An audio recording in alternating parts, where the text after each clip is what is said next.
So ayan, kung sa tingin nyo medyo gumagapang yung inyong internet connection dahil malayo kayo dun sa pinaka main source ng internet, so kailangan nyo lang bumili ng Wi-Fi extender. So para makuha natin yung buong signal doon sa area na red spot.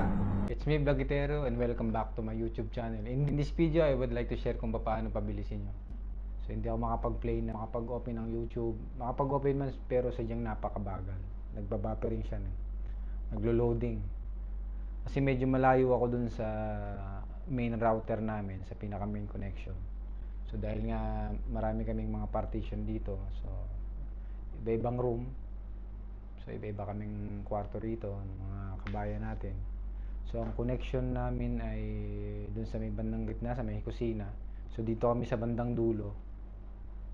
So dahil makakapal yung kanyang mga walls, so hindi nakakapag-penetrate yung signals dito. So ang aking signal strength ay 2 bars lang, so talagang gumagapang. So mabilis naman siya ng konti pero gumagamit yung mobile, pero talagang medyo nahihirapan. Pakita ko sa video na to kung effective ba yung gagamitin nating device para pabilisin yung ating network signal. So mula dun sa labas, kunin natin yung pinaka strength ng signal papunta rito sa aking kwarto. So tara. Bago ko umpisahan ng lahat, so pakikita ko muna sa inyo yung aking problema. So bago natin umpisahan, so ito yung mga gadget na kailangan natin para mapabilis natin yung signal. So kahit wall to wall or kung sa second floor man yan o nasa first floor ka, so para bumilis yung ating internet. So ito na siya. Okay. So bumili tayo sa Jarir Bookstore. Ano, logo ng Jarir Bookstore. Hindi to yung sponsor ng Jarir Bookstore, personal. Bumili ako ng items sa Jarir Bookstore ng marami kayong mabibiling mga gadget doon sa mga computer, networking, tablets, etc. Napakarami mobile phones. So tara, unbox na natin tong ating nabiling. Ayan. So ayan. By the way, installment nga pala yan. So 4 months to pay. So ito na yung kailangan natin. So ayan. So ito ay ang ating mesh wifi extender. Ayan. Subukan natin kung talaga bang effective to, makakatulong to para pabilisin yung ating internet signal. So pwedeng makapag-connect tayo dito up to 16 devices, pero dahil solo lang naman ako, so pwede ng isang device lang. Siguro ang one mobiles ko tsaka isa kong desktop. So tara, buksan natin to. So natin kabit yung keyboard. Unbox na natin. Okay, let's do the unboxing. So this is a TP-Link mesh Wi-Fi extender AC1200 dual band. So 867 Mbps to 5 GHz o 300 Mbps kung 2.4 GHz. So supported siya kung may 5G ka or 2.4 GHz yung band ng internet mo. So Wi-Fi, so ang pinaka features nito ay Wi-Fi dead zone killer. So kung makakapal yung mga wallings niya, so pwede nyo mag-penetrate yung kanyang internet signal mula sa labas papunta sa loob. So easy to set up din. So ipapakita ko sa inyo rin mamaya kung paano mag-setup nito. So napakadali lang setup through application. So yung application pwede mo siyang i-download through iOS or Android store. So scan mo lang yung barcode na yan. So pwede na natin siyang setup mamaya. So i-unboxing muna natin to. Ano ba ang kanyang laman sa loob? Let's see. Let's do the unboxing. Tanggalin muna natin yung plastic. Let's remove the plastic bag. Okay. So marami naman siyang brand. Kung anong gusto niyo yung klase ng brand yung pwede niyong bilhin. So ito yung kanyang okay. What's inside the box? Of course, user manual, installation guide, at ito na. So yun lang. Box, installation guide, quick user guide, then ito na yung router. So meron siyang 4 LED light. So 2.4 GHz 5G. So WPS na rin siya support. Then ito yung antenna. Okay, rotatable ba yung antenna? Okay. So pwede mo i-rotate yung antenna. So 3-pin UK adapter. So ito na yung TP-Link. And ito yung LAN kung gusto mo mag-connect ng mga desktop through wired connection. And this is WPS. So ito na yun. Okay, let's do the homework. Ano bang problema ko? Ito yung problema ko. Ipakita ko sa inyo sa monitor ng aking TV kung ano yung aking main problem. So ito na siya. So yan ang main problem natin guys. Talagang napakabagal mag-loading. So kung mapapansin nyo, yan, halos hindi na mag-open yung video ko. So hindi makakapanood ng maayos din. Medyo blurred. So yan ang nangyayari. So nakikita nyo siya, nagbabuffer. So buffering siya. So mahirap manood ng video kung ganyan kabagal. So ayan, namamatay-matay siya. So minsan nadi-disconnect yung aking connection. So ayan yung problema. So nakita nyo na yung problema ng connection. So kapag ganyan yung signal nyo sa bahay, so pwede mong i-reset yung router mo, refresh mo, then i-play mo ulit kung ay power on mo ulit yung router mo. Kung the same problem pa rin, so pwedeng ang solution is kailangan bumili ng Wi-Fi extender. So kung malayo sa main router. So ayan, medyo malabo din yung kanyang display. Talagang gumagapang ang kanyang display. Signal natin is ayun, no, mapapansin yung signal natin ay 2 bars lang. So 2 bars. So hirap na hirap talaga, gumagapang ang ating signal. Tayo yung router sa loob ng kwarto namin. So ito yung aking kwarto. So nandun, sa labas tayo. So ito yung aming pintuan. Then ito yung aming connection. So nandito sa labas. So ayan.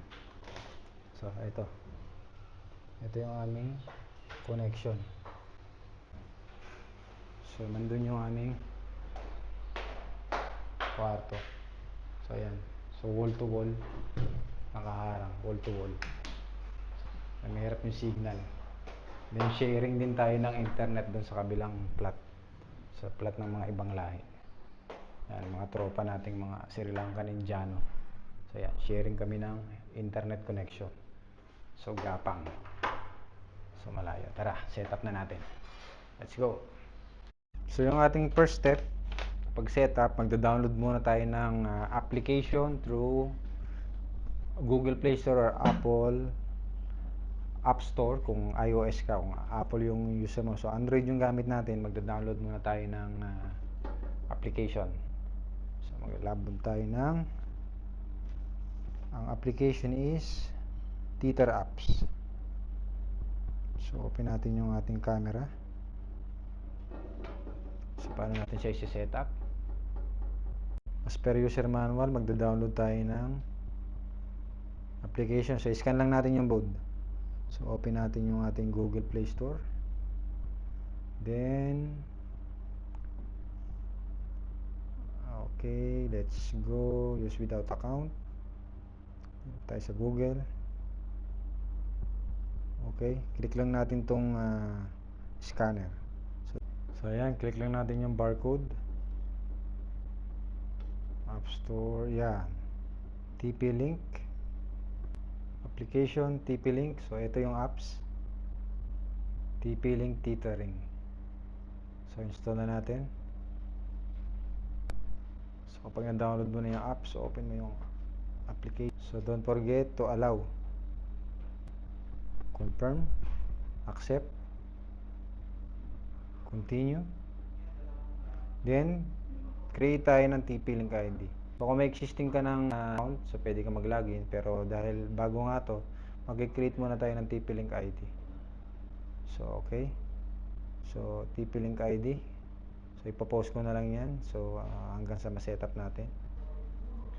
Then, kapag na-type nyo na yung email nyo, then puntahan nyo lang yung email address nyo.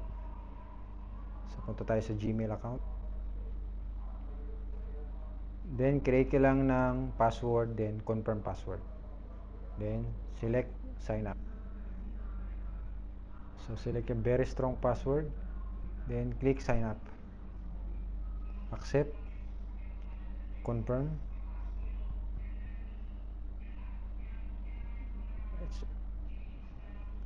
So, ayan. Ready na yung ating account. So, follow the instruction. Punta ka lang dun sa... Then, don't forget to visit your email. Then, i-click mo lang finish registration to complete. And the final, ito na yung makikita nyo sa kanya. Congratulations, TP-Link activation is succeeded. So, ayan, TP-Link. Congratulations, your TP-Link has been activated. Go back to the web management then start up TP-Link Cloud Services. Sa tayong mag-download ng application at mag-create na ng account. So, ang awang next step, so i-configure na natin itong TP-Link. Let's go. So, i-plug na natin dito. Okay, let's see. On. Okay. So, ayan, lumabas na yung blue indicator. So, blue indicator means powered na siya. So, wait natin ng mga 1 second. So, ayan, nagbiblink na. So, subukan na nating hanapin siya sa ating application. So, let's check our application. Let's open the app. Activate login. Ito na siya.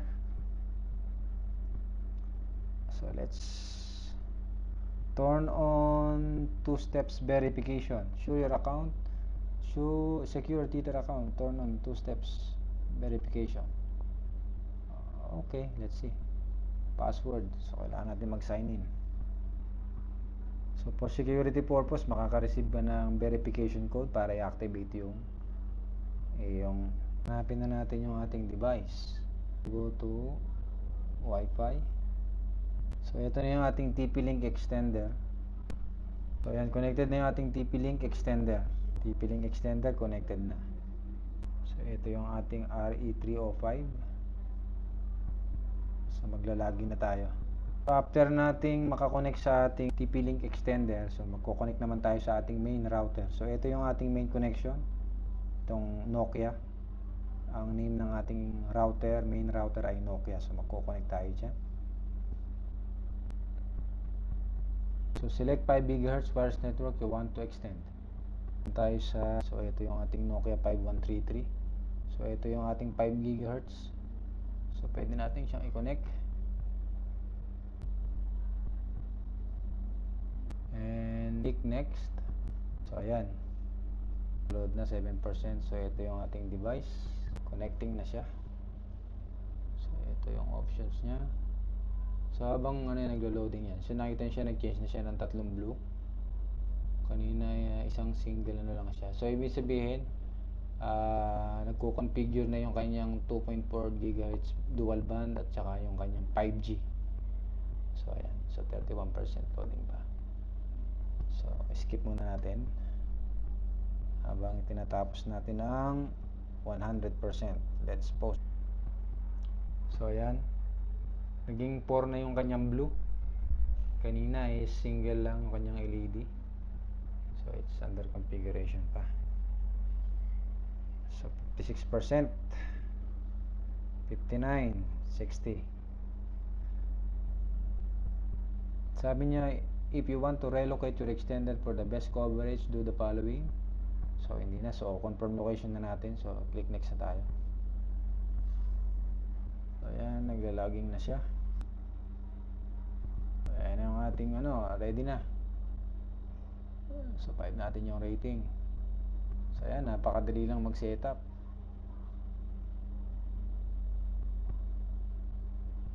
Okay. Open natin yung ating apps again. So, eto na yan.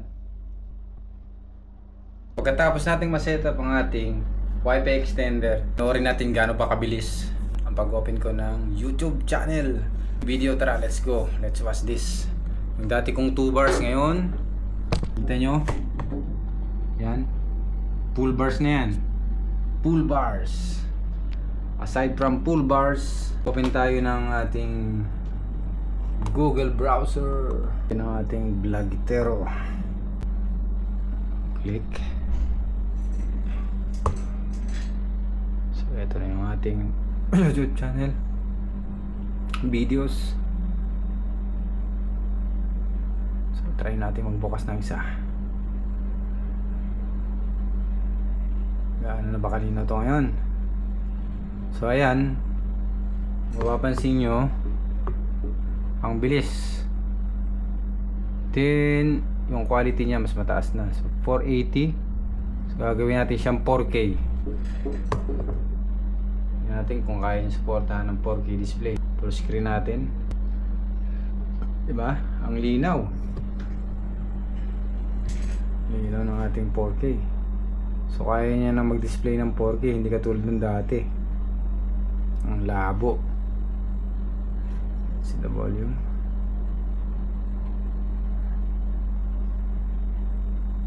Thanks for watching. So ayan, diba? Ang linaw.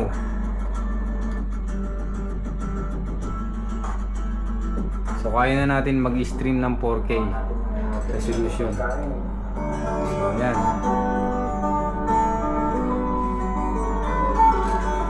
Hindi naglalag yung ating display, di ba? Pakalinaw. So yan ang advantage ng may extender. So ayan.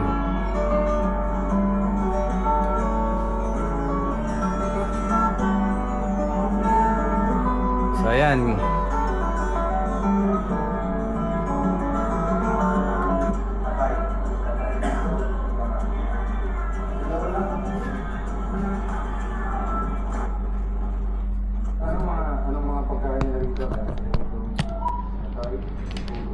So ayan, kung sa tingin nyo medyo gumagapang yung inyong internet connection dahil malayo kayo dun sa pinaka main source ng internet, so kailangan nyo lang bumili ng Wi-Fi extender. So para makuha natin yung